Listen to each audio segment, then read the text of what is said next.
Bem, então, atendendo a alguns pedidos, eu vou começar a gravar uma série de vídeos aqui então no canal, comentando outros vídeos que circulam aí no YouTube. Inclusive eu gostaria de pedir para quem acompanha a gente, mandar alguns vídeos que desejo que a gente comente aqui, que eu comente, mande pra gente. Mas só vídeos que falam sobre comportamento ou sobre religião. Eu não vou comentar nenhuma outra coisa, não vou falar sobre política nem nada, porque não faz parte desse canal esse tipo de discussão, né? E tem um canal que eu acompanho já há algum tempo, que é o do Maro. Era Maro Filósofo e agora está assinando como Professor Maro. Eu até um tempo atrás eu não sabia qual que era a religião do Maro. E nos últimos dias ele gravou um vídeo falando sobre o ponto de vista dele, né? Sobre religião. E eu confesso que eu fiquei meio triste, porque eu não sabia que ele tinha esse ponto de vista, né? E ele confessa uma fé que nós chamamos de desigrejados, ou a igreja somos nós, né? Que é aquela fé do cristão que vive a sua fé de modo individual, particular, não vive em comunhão, né? Não vive em comunidade a sua fé. Então eu vou comentar esse vídeo dele, dando o meu ponto de vista. Claro, não sou o dono da verdade, não estou falando em nome da religião católica, por isso que eu não queria gravar vídeo dando opinião, porque esse canal aqui eu costumo seguir a orientação católica, mas os vídeos que eu vou gravar são as minhas opiniões próprias, né? Então, em primeiro lugar, o Maro, ele deixa claro que ele tem uma formação luterana. Embora ele não seja luterano, ele vem de uma família luterana. Então, a formação inicial dele ali de infância foi a formação luterana, né? E a gente sabe que o que fica na pessoa, a marca que fica na pessoa é aquele ensinamento que ele tem no início ali, aquela formação inicial. Embora ele diga, e eu acredito que ele tenha lido muito sobre religião cristã e inúmeras outras religiões que ele fala que deu, a formação que fica é aquela inicial, né? É a luterana.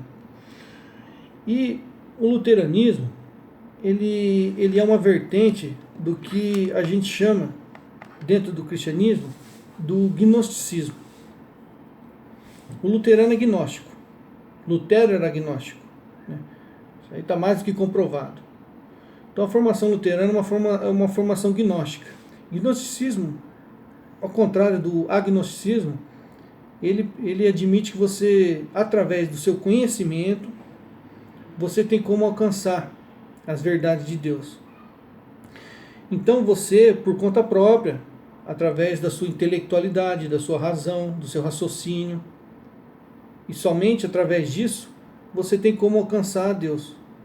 Então você sai estudando, você sai lendo, lê sobre outras religiões, lê sobre hinduísmo, sobre budismo, sobre islamismo, sobre cristianismo, judaísmo, e você vê ali que todas têm um pouco da verdade, né, da revelação divina, mas nenhuma tem a totalidade da revelação divina.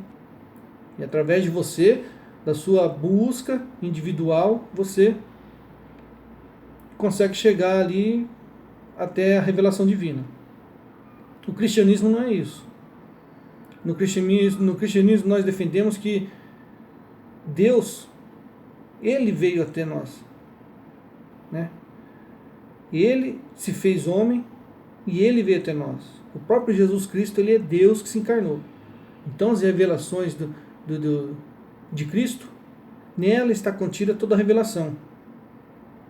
Se você quer buscar Deus, é através dessa revelação. Teologia é uma forma de você buscar Deus no seu intelecto, né? Estudando, pesquisando, só que isso só vai complementar aquilo que já está na revelação feita por Jesus. Só vai complementar. E na revelação de Jesus está o essencial.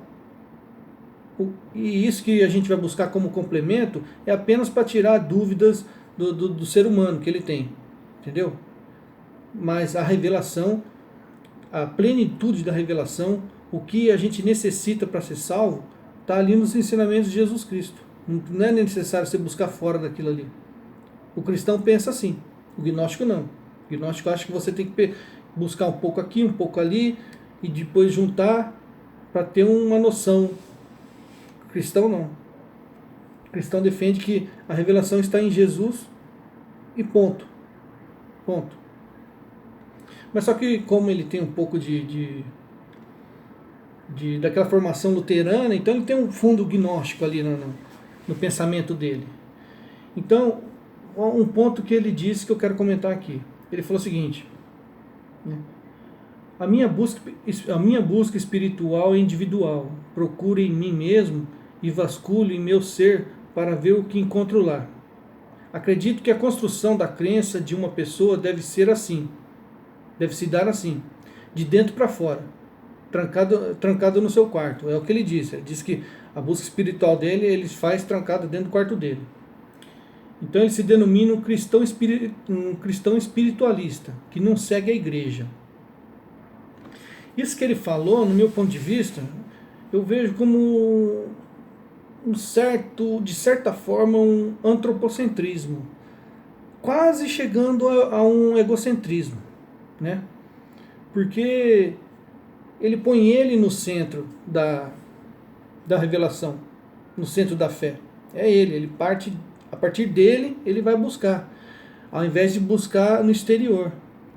Nós cristãos devemos ver no exterior a revelação divina, né? E não buscar dentro da gente, dentro do nosso ego. Porque o nosso ego a gente vai ver pecado. A gente vai ver pecado. Então, ao invés de eu buscar em mim, que sou o Robson, que sou um pecador, que sou fraco, que, como diria Santa Teresinha, eu estou mal e mal, estou na primeira morada. Em vez de buscar em mim, eu devo buscar nos santos. Eu devo me espelhar nos santos, naquelas pessoas que já estão em outras moradas espiritual. Se eu me fechar em mim, eu vou estar ferrado, porque eu não vou sair disso. Eu devo me espelhar nos santos. No caso, nos santos da igreja. Entendeu? São Tomás de Aquino, São Francisco de Assis, para me ver o que é caridade, né? Madre Teresa de Calcutá, e por aí vai. Se eu me fechar em mim, eu estou ferrado. Eu devo me espelhar nos outros, eu devo buscar nos outros. Se eu me trancar no meu quarto, eu vou acabar deprimido, porque eu vou ver que eu sou... Se depender de mim, eu vou para o inferno, eu estou ferrado.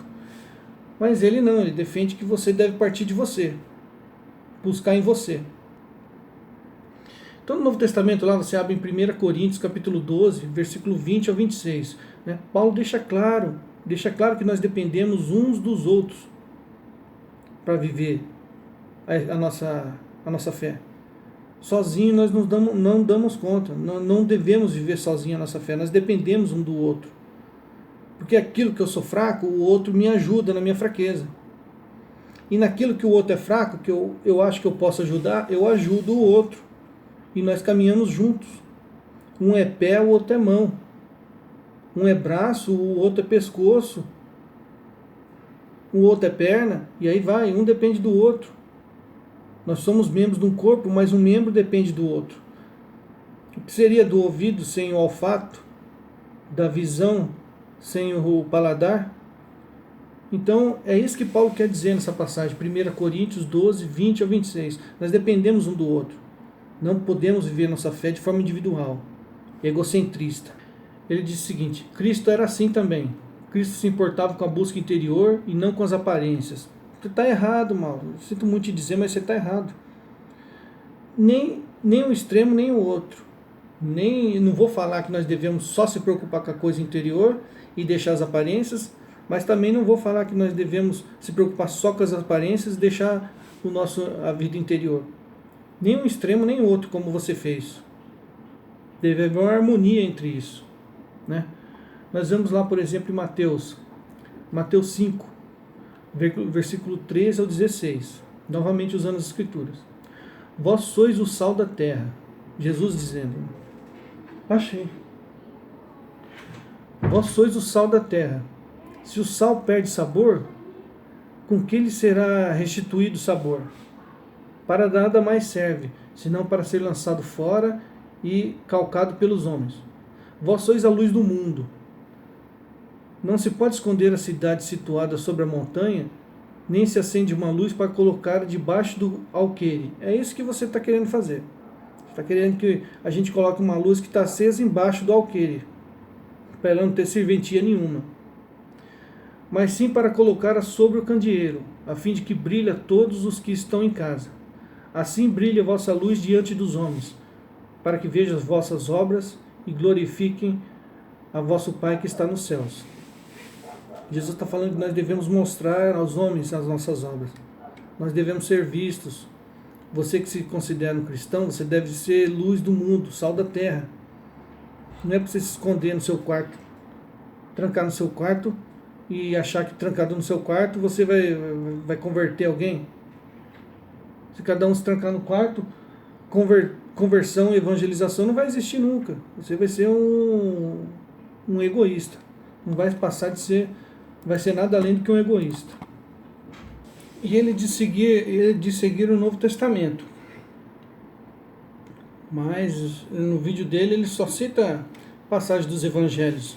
E mesmo assim, ele cita assim superficialmente, né? Não se aprofunda em nenhuma delas. Mas só que, se a gente for analisar o Novo Testamento como um todo, não tem respaldo para isso que ele afirma. Você olhar as cartas de Paulo, as cartas de Pedro, principalmente, você ler o Atos dos Apóstolos, não dá respaldo para isso que ele fala. E sempre quando eu vejo um tema assim, falando sobre cristianismo, religião, a primeira coisa que vem na minha mente é uma visão histórica das coisas. Como que tudo aconteceu. E vocês, olhando historicamente, você vê que isso que ele defende nunca existiu, nunca foi defendido por ninguém. Desde o início do cristianismo até hoje, você não vê nenhuma obra, você não vê ninguém defendendo isso aí que ele fala. O que acontece parecido com isso que ele defende, o que aconteceu foram os eremitas, os monges eremitas ali no começo do cristianismo viviam mais ou menos isso que ele prega hoje. É aquelas pessoas que pensavam exatamente como ele pensa, né? Eles viam os pagãos se convertendo, mas aquela conversão fraca, né? Uma fé assim no cristianismo light, e eles pegavam e se retiravam da comunidade e iam viver sozinhos no deserto. Você viver uma vida eremítica, você tem que ter o dom para isso. E você vê relatos ali de Santo Atanásio, por exemplo, que escreveu sobre a vida eremítica. Ele diz que alguns monges eremitas, pessoas que se retiraram para viver esse tipo de vida, elas acabaram enlouquecendo. A maioria acabava enlouquecendo, porque era uma vida para poucos, é uma coisa para poucos. Se você se retirar da comunidade, viver isolado, afastado, de uma forma eremita, é para poucos, né? A maioria, se eu não me engano, foi Santo Atanásio que escreveu. Ele escreveu sobre a vida de Santo Antão, né? Ele afirma que a maioria dos eremitas, os monges que iam viver essa vida aí, eles acabavam ficando loucos, né? Aí Santo Atanásio traz isso, essa vida eremítica, para dentro de uma comunidade. Aí surge a vida monástica, aí surgem os monastérios, né? E depois vem as regras. São Bento esparrama isso por toda a Europa, mas é de forma monástica. E é o que a gente tem hoje. São as vidas monásticas, são as vidas religiosas que vivem uma forma assim em comunidade, não isolado, né? Então, historicamente, o que a gente tem é isso. O que dá respaldo para o pensamento do Mauro seria a vida dos eremitas, mas é uma coisa muito rara, você tem que ter muito dom para viver isso, né? E, historicamente não tem respaldo, isso que ele fala, não tem. O individualismo não tem respaldo. E mesmo você usando os evangelhos, né, somente os evangelhos, 4 evangelhos, tirando o resto do Novo Testamento, você vê que mesmo assim não tem respaldo porque ele fala, né? Você vê que nos ensinamentos de Jesus Cristo, os ensinamentos não são individualistas. poderia citar várias passagens, só que como esse vídeo iria ficar muito longo, né? Mesmo citando poucas passagens, já está ficando longo, então eu vou citar uma passagem. Tem várias outras, mas vou citar uma passagem ali do Evangelho de Mateus, né?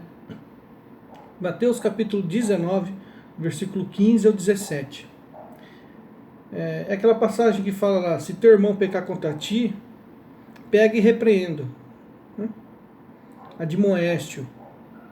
Se ele não te ouvir, pega mais 2 ou 3 testemunhas e vá, junto com essas testemunhas, advertir o seu irmão, né? Para ele parar com essa vida desregular que ele está levando, né? Se ele não ouvir nem você e nem os teus irmãos, apresenta ele a quem? A igreja. A igreja. E se nem a igreja ele ouvir, que ele seja para ti um publicano, ou seja, um pagão. Se ele não ouvir a igreja, ele tem que ser considerado um pagão, um não cristão. E a gente vê aqui a igreja. A gente vê que a igreja aqui dá a entender que é uma instituição, sim. A igreja, ao contrário do que o Mar, ou ao contrário do que as pessoas da igreja somos nós divulga, aqui dá a entender que a igreja não é a pessoa, o indivíduo. Porque a passagem fala: se uma pessoa pecar contra ti, vá e admoesta. Se ela não te ouvir, pega mais 2 ou 3 pessoas. Faz uma distinção entre pessoas e igreja. A passagem não diz: se uma pessoa não te ouvir, vai e admoesta. Se ela não te ouvir, vai, junta mais 2 ou 3 igrejas e vai em 4 igrejas. 4 igrejas juntos. Aí se aquela igreja não ouvir as 4 igrejas, apresenta a igreja para a igreja. E se a igreja não ouvir a igreja, então não tem cabimento. É uma coisa meio... isso que eu estou falando parece meio idiota, mas é esse raciocínio que as pessoas têm, como o Mário. Ele acha que o indivíduo é a igreja. Só que essa passagem deixa claro que não é. Faz distinção entre a pessoa, indivíduo, as pessoas como uma comunidade e a igreja como instituição. Essa passagem deixa claro. Então, eu poderia usar inúmeras outras, mas o Novo Testamento, os evangelhos que seja, não dá respaldo para a individualidade, para você viver a sua fé de forma individual. Vamos lá, outra coisa que o Mário fala: os cristãos pregam algo, mas não fazem o que pregam. O que é a pior das atitudes. Ou seja, os cristãos pregam algo, mas não fazem o que pregam. E isso, segundo Mauro, é a pior das atitudes. Se eu não faço, então é melhor eu não pregar. Isso é o que Mauro fala. Graças a Deus que o apóstolo Paulo, aquele que foi o que mais contribuiu para o Novo Testamento, o que mais escreveu, né, o que mais nos deixou escritos ali no Novo Testamento, graças a Deus que o apóstolo Paulo não pensava como Mauro. O próprio Paulo reconhecia a incapacidade dele de viver aquilo que ele pregava. E olha que nós estamos falando do apóstolo Paulo, São Paulo. E ele reconhecia que era incapaz de viver aquilo que ele pregava. Então, segundo Mauro, ele tinha que ficar quieto, calar a boca, se recolher e não pregar mais nada. Mas graças a Deus ele pensava diferente do Mauro. Você pega lá uma citação do apóstolo Paulo, na sua carta de Paulo aos Romanos, capítulo 7, versículos ali do 19 ao 14. Paulo fala o seguinte: sabemos de fato que a lei é espiritual, mas eu sou carnal, vendido ao pecado. Não entendo absolutamente o que faço, pois não faço o que quero, faço o que eu não quero. Aqui está: faço o que aborreço. E se faço o que não quero, reconheço que a lei é boa. Mas então, não sou eu que faço, mas o pecado que em mim habita. Eu sei que em mim, isto é, na minha carne, não habito bem, porque o querer o bem está em mim, mas não sou capaz de efetuá-lo. Aqui a frase que é a chave de leitura para essa passagem. Não faço o bem que quero, mas faço o mal que não quero. O problema dos gnósticos, tanto os gnósticos como os agnósticos, não é a falta da crença em Deus, é a falta da crença no mal, no diabo. Porque para eles, quando eles começam a falar de teologia e analisar a religião, principalmente o cristianismo, o judaísmo, eles só falam de Deus. O Mário em nenhum momento falou do mal, do negativo. E isso vale também para aquele outro idiota lá, aquele tal de Felipe Neto, que fez um vídeo do Deus mal, que quer que você morra. Né?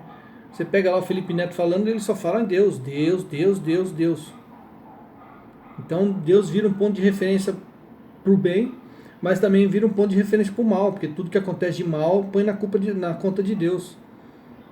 Parece que essas pessoas não creem que existe o mal, que existe o diabo, o demônio, o negativo, aquele que se opõe a Deus, aquele que quer fazer toda hora a gente pecar. Não entende isso. Na cabeça deles existe Deus, a gente tem que buscar Deus e ponto final. Então é nós e Deus, somos nós e Deus.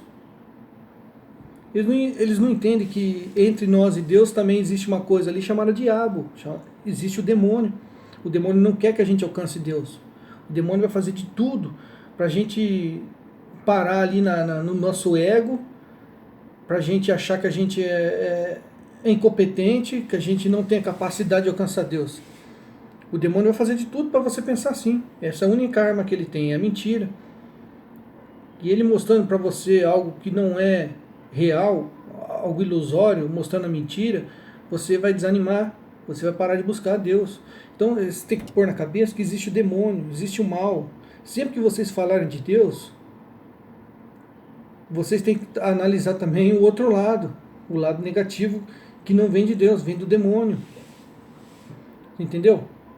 Então se eu estou numa igreja, né, como o Mauro fala, um conselho, Mauro, se você frequenta uma igreja determinada, igreja seja lá qual for, uma comunidade que se reúne, você vê pessoas ali agindo de forma errada, você tem que ver que por trás daquilo ali, como pano de fundo, está o demônio agindo.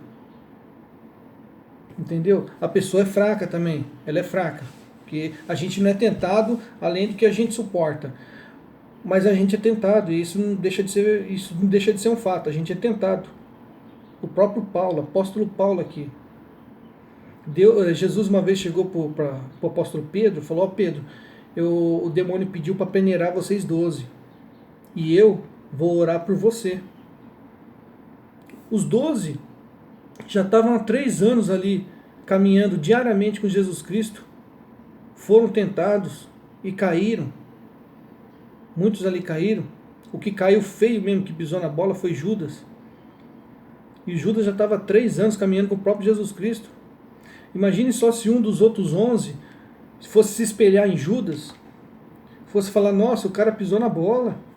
Esse grupo aqui não vale a pena ficar no meio não, porque tem um aqui que está pisando na bola feio. Independente, que não seja Judas, que seja outro. Você se põe lá no grupo dos 12. Você está lá acompanhando Jesus. Aí você vê Judas pisou na bola. Você fala: puta que pariu.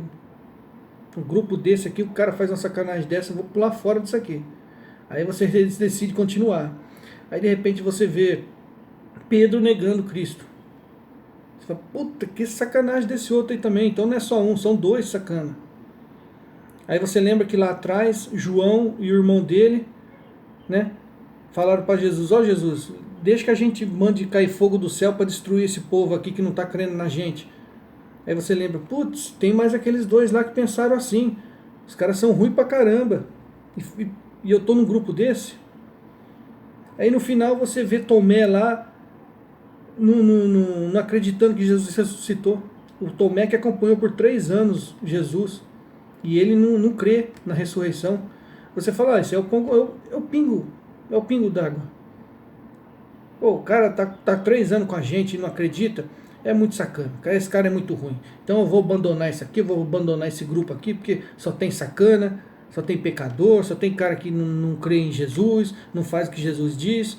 Já pensou? Se você estivesse no meio dos 12, Mário, você ia pular fora rapidinho, porque você ia olhar em volta, só ia ver pecado, só ia ver pobreza espiritual. Você ia olhar em volta, você ia ver fraqueza do ser humano. Graças a Deus os apóstolos pensavam diferente de você. Eles olhavam alguém caindo, eles viam ali a ação do mal, do maligno. Eles viam a fraqueza da pessoa. Mas você não, você acha que todo mundo deve ser santo. Você só frequentaria uma igreja se dentro dessa igreja 100% das pessoas fosse santa, ninguém pecasse. Aí você frequentaria. Isso é uma utopia, nunca você vai ter isso aí, nunca. Graças a Deus o apóstolo Paulo pensava diferente. Ele reconhecia que ele pregava uma coisa e fazia outra. Ele não pensava como você, que uma pessoa que faz o que prega uma coisa e faz outra, é melhor que se cale. Você fala também das igrejas, né? Daquelas igrejas que só pensam em dinheiro. Realmente, existe aquelas igrejas que só pensam em dinheiro. E buscar primeiro o reino de Deus e a sua justiça. E o resto vos será acrescentado. Então, em primeiro lugar, você tem que buscar as coisas do alto, não dinheiro. Mas você chama a colaboração dos fiéis de mensalidade. Está errado, Mauro. Não é mensalidade. E se você olhar ali o resto do Novo Testamento, fora os 4 evangelhos, aí que você vai ver mesmo que eles contribuíam, eles ajudavam. Eles davam dinheiro, davam o bem material. E não viam isso como uma mensalidade. Você pega, por exemplo, você pega lá em Atos, capítulo 4, versículo 34 e 35, fala o seguinte: nem havia entre eles nenhum necessitado, porque todos os que possuíam terras e casas vendiam-nas e traziam o preço do que tinham vendido e depositavam aos pés dos apóstolos. Repartia-se então a cada um deles conforme a sua necessidade. Eu não posso falar pelas outras igrejas, mas eu falo pela igreja que eu pertenço, que é a Igreja Católica. A Igreja Católica é responsável por inúmeras obras, né? Tem albergue, tem asilo, tem santas casas, que são hospitais, tem creches, tem uma par de coisas. Tudo mantido com colaboração, né? Com o dinheiro que os fiéis levam. Você vai lá na África, tem até leprosário. E é mantido com o quê? Infelizmente, Deus não manda o maná cair do céu, como ele fazia lá no Novo Testamento, como ele fez com o seu povo. O maná não está caindo do céu hoje. Você precisa da ajuda. E aí é que está a beleza da comunhão, de viver em comunidade. Porque todos ajudam, colaborando com o pouco que podem, só que esse pouco acaba ajudando quem não tem nada. E se você viver trancado dentro do seu quarto, você perde o sentido da caridade, você não vive a caridade.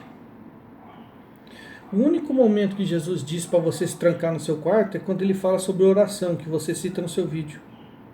Quando você vai orar, não ore como os fariseus na frente do povo. Vai, ore sozinho, trancado no seu quarto. Porque a oração é o único momento individual nosso. Esse momento, sim, nós devemos viver de forma individual. A oração é um momento seu com Deus. Você não deve orar em voz alta no meio das outras pessoas. Se você pega um grupo de oração que está todo mundo orando em voz alta, né? Não falo oração em línguas, eu falo uma oração normal, cada um fazendo sua oração. É uma bagunça. Por isso que eu não gosto de ir nessas reuniões de grupo de oração da RCC.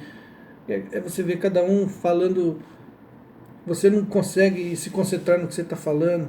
A pessoa do seu lado está falando uma coisa, a pessoa da frente está falando outra, aqui é um monte de gente falando diferente. Então, nesse momento, é o único momento que deve ser individual seu, sozinho. O momento da oração. E é o único momento que Jesus fala que a gente deve se trancar no quarto e ser individualista. Mas de resto, não tem respaldo nenhum para isso que você fala no seu vídeo. Jesus pregava em qualquer local e não em igrejas, você fala isso. Jesus pregava ao ar livre em qualquer local. Vou citar só 3 passagens, tem mais. Vou citar só 3 para você ver que você está errado, né? Você pega em Marcos capítulo 1, versículo 39. Está lá escrito: ele retirou-se dali, pregando em todas as sinagogas e por toda a Galileia, e expulsando demônios. Onde que ele pregava? Mateus 13, versículo 54. Foi para a sua cidade e ensinava na sinagoga, de modo que todos diziam admirados: de onde lhe vem essa sabedoria e esta força miraculosa? João 18, versículo 20 e 21. Jesus respondeu-lhe, quando acusaram ele de alguma coisa, os fariseus: falei publicamente ao mundo, ensinei na sinagoga e no templo, onde se reúnem os judeus, e nada falei às ocultas. Fala. Por que me perguntas? Pergunta àqueles que ouviram o que lhe disse. Estes sabem o que ensinei. Onde Jesus ensinava? Na sinagoga e no templo. Ele está falando aqui. Então, esse negócio de... Meu Deus do céu. Eu não entendo esse individualismo, cara. E você encerra se contradizendo, falando o seguinte. No final do seu vídeo você fala que devemos buscar a salvação através de nossas obras. Você começa falando o vídeo que a salvação não vem da sua manifestação interior, que vem do seu íntimo. E você encerra o vídeo falando que a salvação vem das boas obras. Então se decida logo, porque senão fica um negócio meio confuso. Ou vem das obras, ou vem do íntimo que a gente vive na nossa vida interior, ou dos dois, que eu acho que é o certo, é os dois. Mas uma hora você vai ao extremo de um, depois você vai ao extremo de outro. Então fica uma coisa confusa. Eu já gravei um vídeo falando sobre isso, sobre esse fenômeno chamado A Igreja Somos Nós, né? Vou colocar aqui embaixo o link para esse vídeo, porque esse vídeo aqui ficou muito longo e esse outro vídeo que eu vou colocar aqui embaixo é o Hangout que a gente fez aqui do canal há um tempo atrás, que fala sobre esse tema. Quem quiser assista lá e aprofunde um pouco mais na minha opinião, né? O que eu penso sobre isso. E esse foi meu ponto de vista.